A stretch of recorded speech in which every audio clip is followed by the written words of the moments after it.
एक कौन सा है इंक्लूसिव आर, एक कौन सा है एक्सक्लूसिव आर, इसके बारे में चर्चा करेंगे। अब पहली बात इंक्लूसिव आर जो है, जो आर हमने पढ़ा है बेटा वही सिंपलिस्ट का, ये सिंपलिस्ट का होता है भाई आर का। अगर आप सेट के हिसाब से बात करें तो इस तरह से आप यूनी लिखते हैं, तो ये सिंपलिस्ट क्या है आर का। ये भी मैंने सिंपल ऐसे लिखा हुआ है, थोड़ा चेंज के नीचे बार लगाया है। पहले इंक्लूसिव आर की बात करें बेटा, ये generally that is similar to, ये किसके सिमिलर है, सीधा यू आपका एक्चुअल में आर होता है, आर के दो पार्ट ना। अब आर में क्या होता है, ये मैं लिखा, अब इसको डिनोट कैसे करते हैं, पी भी एक स्टेटमेंट है, क्यू भी क्या एक स्टेटमेंट, और इसको लिखते कैसे हैं, पी और क्यू। जब अगर ऐसे लिखा है आपने, दैट मीन्स सी क्या होगा बेटा, इसे कैसे पढ़ते हो आप, पी और क्यू, इसको पढ़ा जाता है।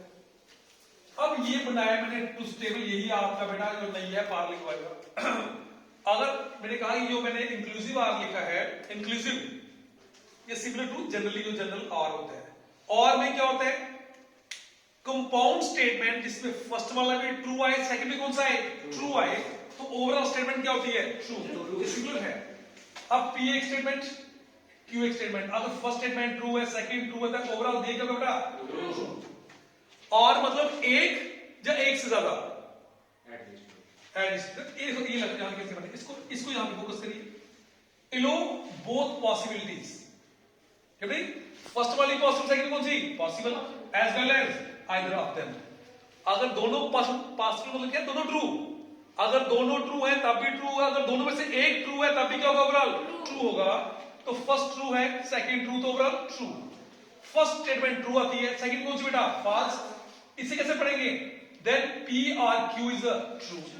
अगर इसे पढ़ना है P or Q is a true, because एक तो ट्रू है, फर्स्ट भी फॉल्स, सेकंड में कौन सी फॉल्स, ओवरऑल क्या होगा फॉल्स।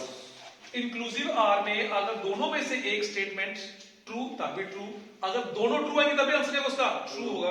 अगर फर्स्ट भी फॉल्स, सेकंड भी false, that is a false. अगर इसे एग्जांपल दें जनरली, अब जैसे देखो आज राहुल गांधी कठुआ में घूम रहे हैं, ठीक है, तो राहुल गांधी को लेके आते हैं यहाँ पे, ये मैं लिख रहा हूं, लिख मैंने। अब मैं एक स्टेटमेंट लिख लेता हूं जैसे यहां पे पी मतलब Rahul Gandhi is hero, hero of आज मान लो बॉलीवुड मान लो, ठीक है, एक, and he is master blaster, he is master blaster, ये मैंने लिख दिया, ठीक है। एंड और जॉन, राहुल गांधी हीरो बॉलीवुड का, John he is a master blaster. अब देखो इसमें ना ही राहुल गांधी क्या है हीरो, तो ये भी फॉल्स हो गया, और ना ही ये क्या है master blaster, that is also false. तो ओवरऑल क्या तो स्टेटमेंट ये, अगर इसको लिखेंगे देन पी बेटा क्या भी और what is that Q, that is इसको फॉल्स लिखते हैं, ठीक है। सॉरी मैंने सिंबल लिख दिया, और का सिंबल क्या होता है ये, तो पी आर क्यू ये कंपाउंड स्टेटमेंट है, दैट इज फॉल्स। इस तरह से बेटा आप बेशुमार एग्जांपल लिख सकते हैं। अब ये पॉइंट इसमें जहां पे एग्जांपल में वो लिखिए ध्यान से, राइट, लुक एट हियर। अब ऐसे क्वेश्चन एग्जाम में आ गया, अब आता है कहता चेक करो पहले ये स्टेटमेंट जो है इंक्लूसिव आर है एक्सक्लूसिव आर। बेटा मैंने कोई भी कॉम्पिटिटिव एग्जाम देख लीजिए आप, ये क्वेश्चन आपको पक्का मिलेगा 100%, पक्का इस तरह से मिलेगा। ये मिलता है या इफ और देन वाला मिलता है, इफ और ओनली इन इसी पैटर्न से एंड और का जो है ना मिक्सचर है, कंपाउंड स्टेटमेंट से 2-3 क्वेश्चन हर पेपर में आते हैं। ये मैं इसकी बात नहीं कर रहा, तो आएंगे आएंगे कॉम्पिटिटिव एग्जाम कोई भी बच्चे।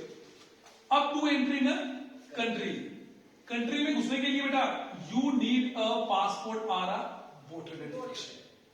अब देखते हैं यू नीड अ पासपोर्ट और यू नीड अ वोटर, अगर इसको पढ़ना से दो पार्ट लिखना तो you need a passport to entry in the country और you need a voter identification in the country, इसको दो पार्ट्स में लिख सकता हूं उसको मैं, you need a passport to entry in the country और you need a voter identification to entry in country. अगर वोटर आइडेंटिफिकेशन है तो ऑब्वियसली आपके पास मतलब आपका कंट्री में आप उस कंट्री के सिटीजन हो आप। तो अगर आपके पास पासपोर्ट है, you are citizen of that country, तो ये भी क्या हो गया ट्रू। तो अगर आप वोटर आइडेंटिफिकेशन है तो आप उस कंट्री के सिटीजन हो, उस कंट्री में एंटर कर सकते हो आप, तो दोनों कौन सी बनाइए ट्रू। तो ओवरऑल स्टेटमेंट क्या होगा, इंक्लूसिव आर की एक्सक्लूसिव आर, इंक्लूसिव। अब तो बताया नहीं मैंने आपको ना, वो बताऊंगा तो क्लियर होगा। मतलब ये इंक्लूसिव आर ही क्या है एग्जैक्टली, समझ पर बात ना। इंक्लूसिव आर कहां लगेगा ये बस याद है, तो ये तो आपको बनाई नहीं थी पहले से। अगर थोड़ा और करना है इंक्लूसिव आर में, यहां पे मैं लिखता हूं, मैं लिखा 2 + 4 = 6 और 2 + 4 = मैंने ऐसे लिख दिया 9 लिखा मैंने। और ठीक है लिखा वो x belong to real number such that आ गया 2 + 4 = 6। एक तो ये क्या मान लिया p स्टेटमेंट, ये कौन सा बेटा q स्टेटमेंट। अब स्टेटमेंट कौन सी है ट्रू स्टेटमेंट। 2 + 4 क्या होता है 6 स्टेटमेंट तो है, इसे बोलते हैं ट्रू स्टेटमेंट।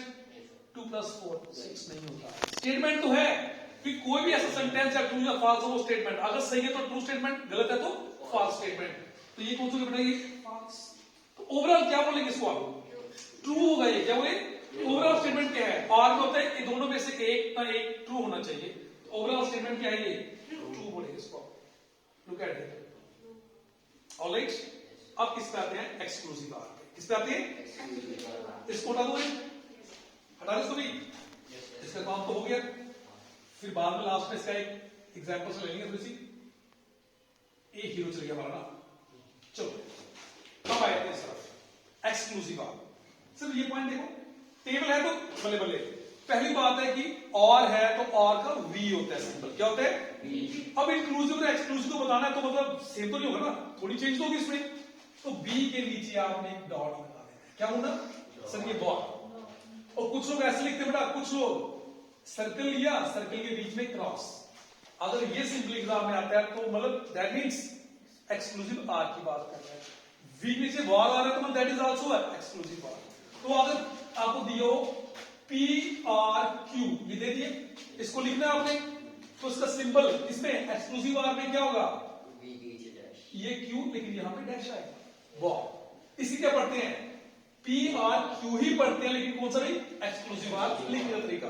जो इससे पहले मैंने क्या किया वो इसलिए क्या था बेटा पी आर क्यू, ये क्या पढ़ते हैं इसको भी पी आर क्यू, और ये कौन सा होता है इंक्लूसिव आर। एक्सक्लूसिव को इस तरह लिखते हैं। ये मैंने इसका टेबल ड्रॉ किया, टेबल से पहले ये पॉइंट देखो बल्ले बल्ले। एक्सक्लूसिव क्या होता है either P or Q, either मतलब क्या होगा इसमें एक ठीक होना चाहिए, एक दोनों में से एक सही, बट नॉट बोथ आकर साइमल्टेनियसली, मतलब दोनों करेक्ट होने नहीं चाहिए। एक्सक्लूसिव इंक्लूसिव में क्या था अगर एक ट्रू है तब भी ट्रू, दो ट्रू है तब भी ट्रू, और एक केस बनता उसमें फॉल्स होला, फर्स्ट में फॉल्स सेकंड में फॉल्स। और इसको यहां पे आप हाईलाइट कीजिए, ये कह रहा है अगर P वाला ट्रू जहां और है जहां कौन सा, तो ओवरऑल वैल्यू क्या होगी ट्रू। और एक अगर दोनों ट्रू आएंगे तब नहीं होगा, दोनों चीजें एक साथ ट्रू नहीं होनी चाहिए। तो अब बेटा ये टेबल सामने पड़ा हुआ है, मैं एग्जांपल दूंगा आपको सामने, ये लिखी नहीं मैंने शेयर कर दिया मैंने। अब P2 सेकंड ट्रू, पहले भी स्टेटमेंट ट्रू सेकंड ट्रू, लेकिन एक्सक्लूसिव आर में क्या बोलते हैं दोनों में से एक, तो ये क्या होगा भी फॉल्स। अब पहला ट्रू दूसरा फॉल्स, तो एक ट्रू है ना, दोनों में से एक ट्रू चाहिए। तो ओवरऑल जो स्टेटमेंट है ये कौन सी कंपाउंड स्टेटमेंट, कौन सी वाली डिसजंक्शन, कौन सी भी जिसमें एंड आता है, एंड क्या होता है बेटा कंजक्शन, जिसमें आर है वो क्या होता है डिसजंक्शन होता है। तो डिसजंक्शन कंपाउंड स्टेटमेंट जो है ये कौन सी बेटा ट्रू, इनमें से एक ट्रू आ रहा है। ये first false second true, that is also true. इसके अकॉर्डिंग दोनों में से फर्स्ट भी फॉल्स सेकंड भी फॉल्स, ये भी क्या होगा बेटा फॉल्स होगा। तो इसमें ट्रू वाली दो पॉसिबिलिटीज हैं, ट्रू और फॉल्स दो पॉसिबल है। जैसे आप कॉइन में करते थे हेड और टेल, अगर दो दो के पैटर्न बनाए उसमें चार बनते थे ना, तो ट्रू और फॉल्स है तो इसकी पॉसिबिलिटी बनाएंगे, चार ही पॉसिबिलिटी बनेगी। ये अब मैंने यहां पे एग्जांपल लिखी, स्टूडेंट कैन टेक तमिल और Kannada as the third language, कौन सी भी। और अब इसमें है कैसी मानो थर्ड लैंग्वेज बोला है, एक बंदे के पास मान लेते हैं क्या नाम है इसका अनिरुद्ध, कौन सा भी अनिरुद्ध बाबू जी ले लिया हमने यहां पे नाम हो गया। अब अनिरुद्ध जी जहां पे आगे हैं, अनिरुद्ध के पास बेटा इंग्लिश लैंग्वेज भी है और हिंदी लैंग्वेज मान लेते दो उसके पास है। और रिक्वायरमेंट कितनी बेटा तीन की रिक्वायरमेंट है, तीन के दो तो है इसके पास, इसको एक और चाहिए। तो अब देखो statement students can take Tamil और Kannada as the third language, German south में रहता है ये, इसमें से एक ले सकता है। अब जहां तो ये लेगा या कौन सा भाई और की बात कर रहा है वो, कि ये भी ले सकते हो कौन सी, लेकिन एट टाइम तो एक ही लेगा ना, तो दोनों ले लेगा। अगर दोनों ली तो चार नहीं जाएंगी, तो आपको तीन चाहिए ना, तो इस अगर पढ़े तो स्टूडेंट मतलब थर्ड जो लैंग्वेज है इनमें से एक को ले सकता है। तो ये क्या रिप्रेजेंट कर रहा है, that is the exclusive article, क्योंकि इनमें से वो एक ही ले सकता है। बोले इसमें से एक, दो पहले थी, एक ही ले सकता है, मतलब एक ही पॉसिबिलिटी है, दोनों की पॉसिबिलिटी। अगर ये दोनों ले लेगा तो चार नहीं जाएगी, तो अगर ये लेता है तमिल तो इसके पास कोटा पूरा हो गया। अगर ये कन्नड़ भी ले तो बेटा चार नहीं जाएंगे, तो चार इसमें पॉसिबिलिटी नहीं है, दो पहले से थी तो एक ही हो गया। अब मैं एक बात और करता हूं यहां पे, कौन सी बात, अगर देखिए सनराइज और सनसेट, ये एक स्टेटमेंट आ गया। सनराइज लुक एट हियर, यहां पे मैं लिख रहा हूं क्या भाई, सनराइज और सनसेट। अब मुझे ये बताइए आप बेटा, अब ये जो है स्टेटमेंट इंक्लूड और तो आ गया, अब इसको पहले पढ़ो ओवरऑल, इधर इंक्लूसिव आ रहा है कि एक्सक्लूसिव आ रहा है।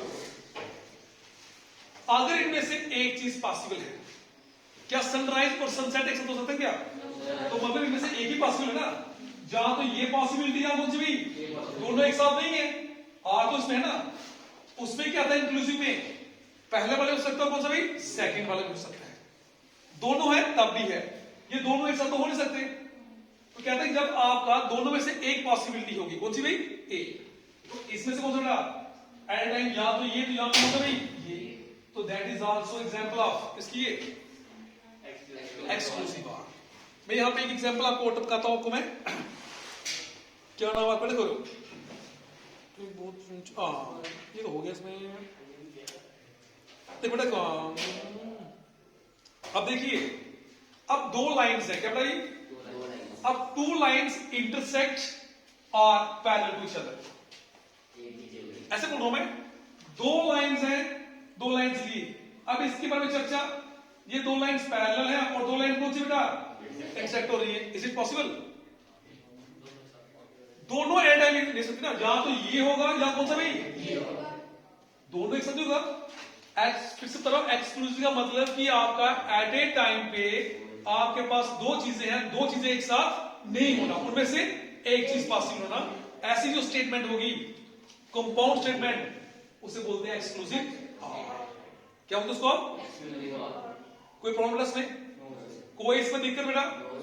चले आगे, अब आ जाते हैं, देखो ये अब बेटा आ गया इम्प्लीकेशंस, क्या भाई इम्प्लीकेशन, ये हमारा एक्सक्लूसिव और हमारा कौन सा हो गया, इंक्लूसिव आर तो हो गया।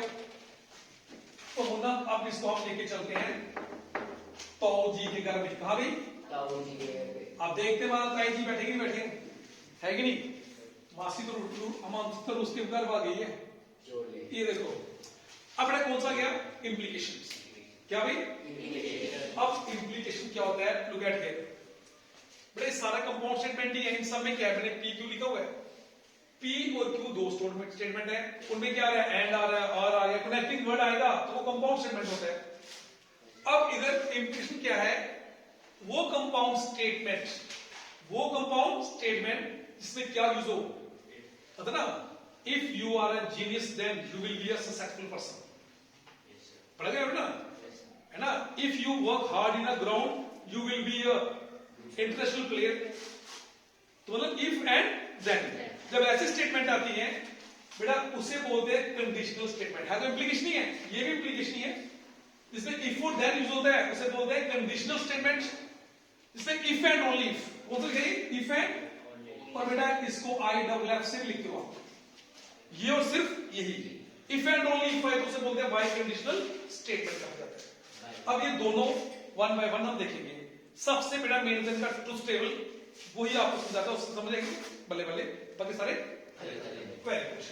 अब इसका सिंपल देखें तो इसका इफ और देन कौन सा भी, तो ये एरो ही होता है, क्या होता है ये एरो क्या शो करता है, तो अगर पढ़ना हो, अब आगे कंपाउंड स्टेटमेंट इससे पढ़ते हैं, इफ पी देन क्यू, ये जब दो स्टेटमेंट है ऑब्वियस उसमें इफ और देन आ रहा है, दो स्टेटमेंट है उसमें इफ और देन आ रहा है, तो बी में सिंबल कौन सा आएगा बेटा? अगर एंड हो तो मैंने कहा था ये सिंबल, आर हो तो कौन सा बेटा? ये। इंक्लूसिव आर तो यही रहेगा, एक्सक्लूसिव आर में ऐसा हो जाएगा। अब बात है किसकी? इंप्लीकेशन की। इफ एंड देन, जब इफ एंड देन होगा तो उसका सिंबल कौन सा आएगा? ये वाला।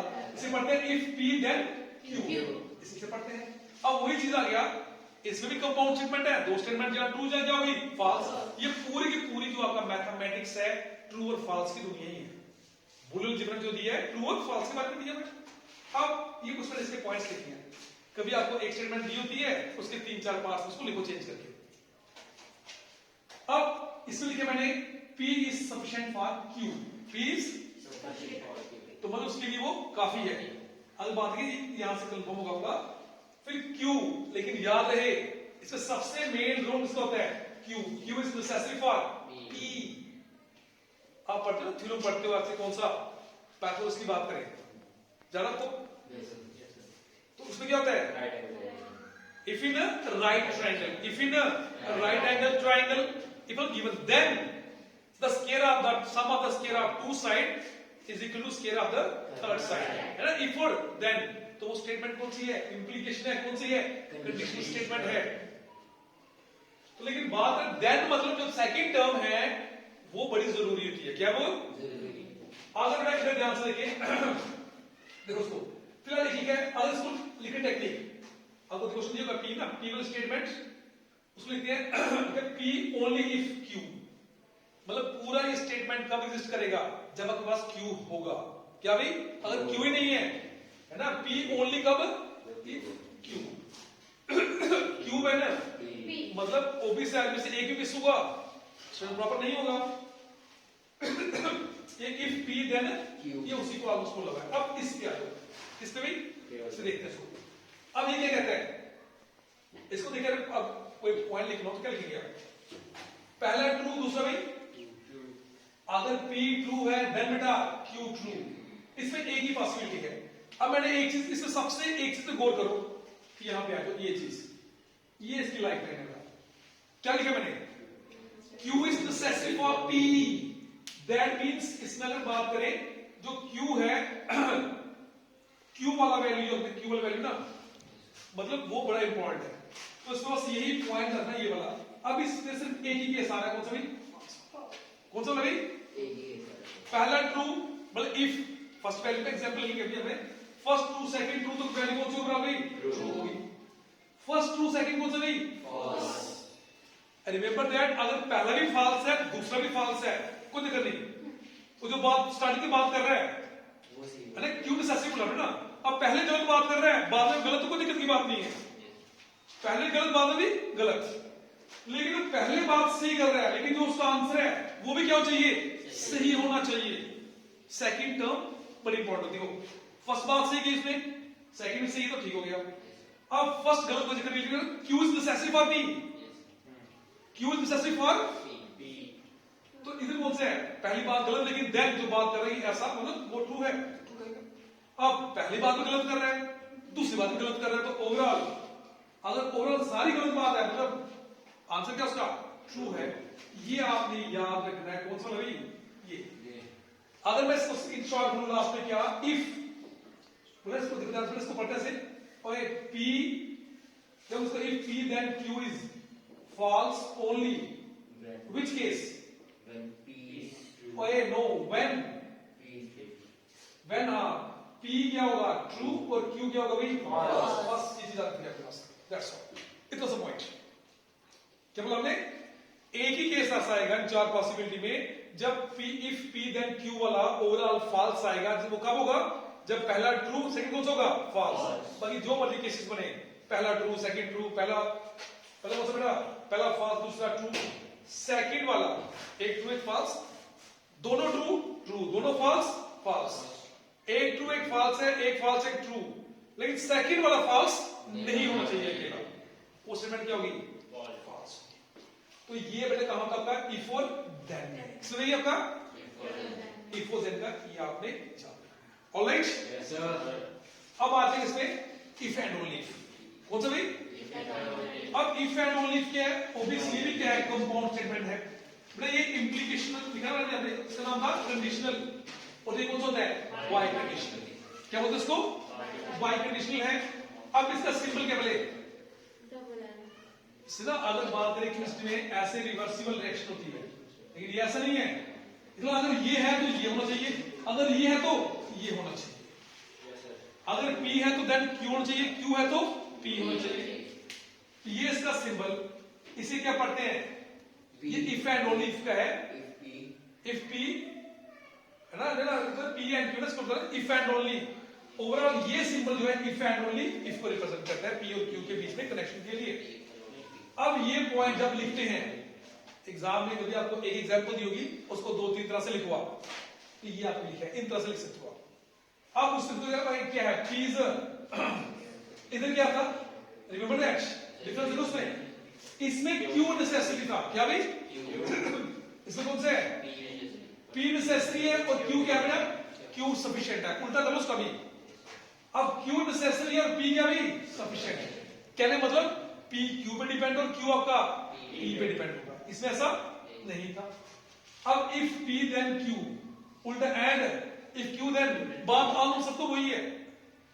आगे भी लिखो ना, लिखना उसको, फर्स्ट दिया है इफ, आगे जो स्टेटमेंट लिखी है वो लिख दो, देन Q लिख दो, और बाकी ये तो सिंपल जो टॉप पे लिखा है Q if and only P, उल्टा कर लो P if and only Q।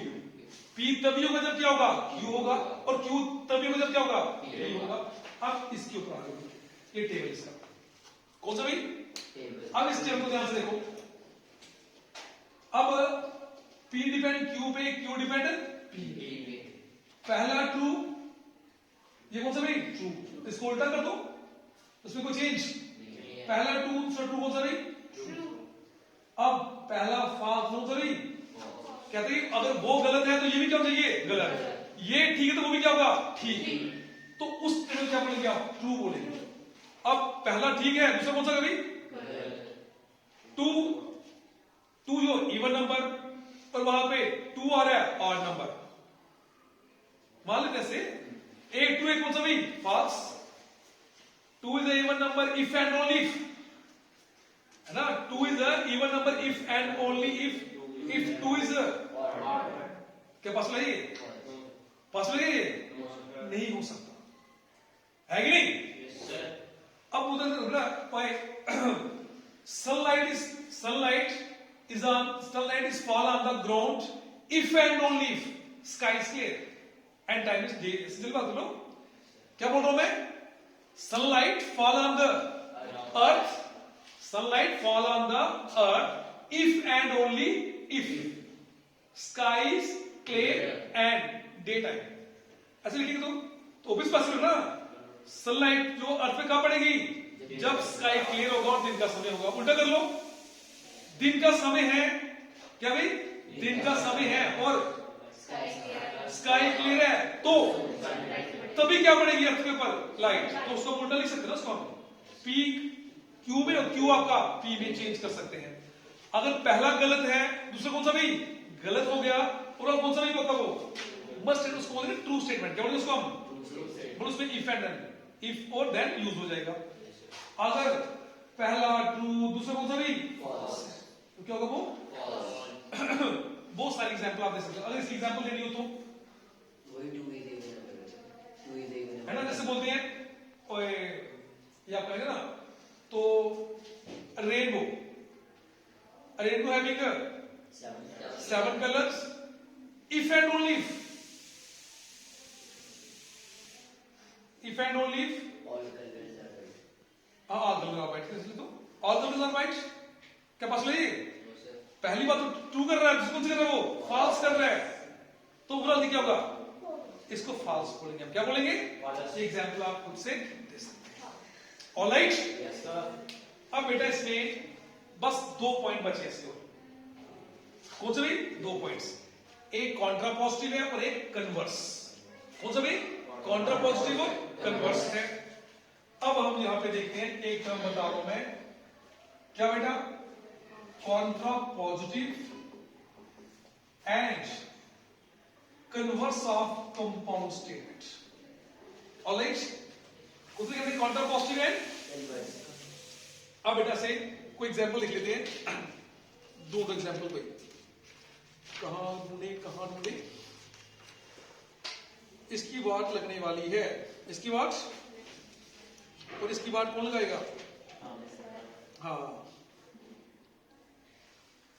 देखो जैसे देख लेते हैं, if x is an integer, if और x is an integer, x is an and x carries even, x carries तो x square is an even लिख दिया ऐसे मैंने, शैली मान क्या मान दी? तो पहले बात करते हैं कॉन्ट्रापोजिटिव, इसकी बात करते हैं, इसमें ये लिख दिया। कन्वर्स क्या होगा बेटा, इसकी बात करें कन्वर्स क्या होगा, जहां p यहां कौन सा भाई q, तो q पहले और p कौन सा भाई बाद में, कन्वर्स उल्टा कर देना है। क्या करते हैं आपने? और कॉन्ट्रापोजिटिव में जनरली बात करें इसमें क्या होता है बेटा, अगर एक टर्म p है कौन सी भाई q और बीच में क्या आ गया एंड, मान लीजिए ऐसे आ गया, ये आपका जनरल कंपाउंड स्टेटमेंट है, कौन सी ये कंपाउंड स्टेटमेंट। अगर बात करें तो ये क्या बन जाएगा, ये सिंपल होता है नॉट का, इसको होता है नॉट कर दो, इसको क्या कर दो भाई नॉट, क्या करते हैं आपने नॉट कर देना है, मतलब अगर स्टेटमेंट ट्रू है तो उसको फॉल्स, अगर फॉल्स है तो भाई ट्रू, अगर मान लो ये आपका फॉल्स है तो उसको ट्रू, मतलब नॉट में चेंज कर देना उसको, कॉन्ट्रापोजिटिव मतलब उसको नेगेशन में चेंज कर दो उसको, इसलिए उसको हमने नेगेशन में। इसमें एग्जांपल क्या है, उससे बेहतर एग्जांपल यहां पे लेते हैं हम, फिर से 2 is and what is that, ये देख लेते हैं even number, and 2 is a prime number. अब ये लिखिए मैंने बेटा, ये क्या हो गया p, ये क्या हो गया q, मैं ट्रू फॉल्स की बात नहीं कर रहा हूं, मतलब अब इसका कॉन्ट्रापोजिटिव क्या होगा, ये p है ना, तो पहले अगर लिखूं मैं p को, what is that p, 2 is an even number। अब इसका कॉन्ट्रापोजिटिव करेंगे तो नॉट p, मतलब 2 is not an even number, और इसका q जो है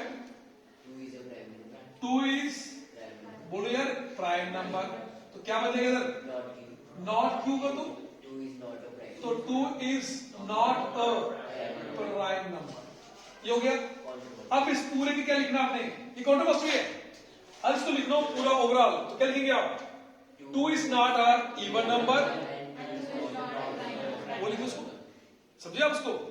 अब कन्वर्स लिखना तो क्या करेंगे, पहले क्यों क्या भाई 2 is a, और बोलो यार 2 is a prime number, and अगर एंड या आर कुछ भी लिखा है वो आप यूज कर सकते हो, एंड 2 is, बोलो भाई अब बताओ इसमें क्या दिक्कत है भाई, कन्वर्स उल्टा कर देने, ठीक है नहीं, ए मेरा खबर, ए मेरा subject, this is my left hand, this is my and this is my right hand, converse क्या हो जाएगा, घुमा दो उसको, मतलब पहले वाला बोला वही है, अब मैंने पहले लेफ्ट लिख के बोला राइट बोला मैंने, अब क्या बोलूंगा, this is my right hand and this is my left hand, ये लिखेंगे, और it is a red marker and it is a green marker. अब कन्वर्स करना है तो पहले इसको it is a green marker and it is a red marker. अब अगर करना है कॉन्ट्रापोजिटिव, ये P ये Q मान लो, अगर ये P ये कौन सा, अगर P ऐसे कौन सा, ये it is a red marker, अब it is not a red marker and it is not a green marker, alright, ठीक है होता है कॉन्ट्रापोजिटिव, और ये कन्वर्स, ऑलराइट, वो इसमें देखो बेटा, बेटा ये इसका ट्रूथ टेबल पे ज्यादा बस इसको फोकस करना ध्यान से बस, और इसको एक बार रीड करेंगे ना आप इसको, तो मैंने कहा बेटा इसको अच्छे से देखने का सुनने का, बड़े मजेदार चैप्टर है ये, और इसके क्वेश्चन बेटा आपको हर जगह इसके दर्शन आपको होंगे, ऑलराइट, ठीक है।